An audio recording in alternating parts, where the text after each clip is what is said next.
ప్రభుత్వం ఆనాడు TRS party ప్రభుత్వం ఉన్నప్పుడు గ్రూప్ 1 పరీక్షలు నిర్వహించలేదు. తెలంగాణ రాష్ట్రం వచ్చిన తర్వాత గ్రూప్ 1 పరీక్షలు నిర్వహించలేదు.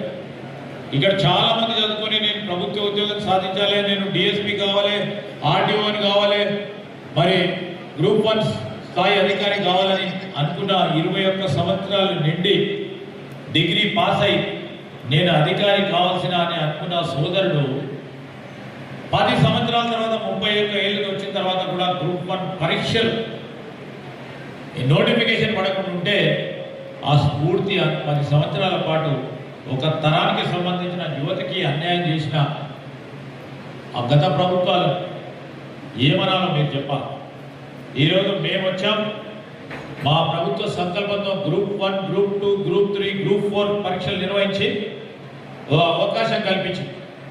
దాంతోపాటు ఇలాంటి జాబ్ మేళాలు నిర్వహించి ఇంకో ప్రక్కన పెట్టుబడులు తీసుకొచ్చి పరిశ్రమలు రావాలి ఈ రాష్ట్రానికి అని ఆలోచన చేస్తూ ఉన్నాం. మా వరకు ప్రయత్నం చేస్తూ ఉన్నాం. మీరందరూ కూడా సహకరించి ముందుకు పోవాలి. ప్రత్యేకంగా యువతకు ఇక్కడికి సంబంధించి నైపుణ్యాన్ని పెంచుకోండి.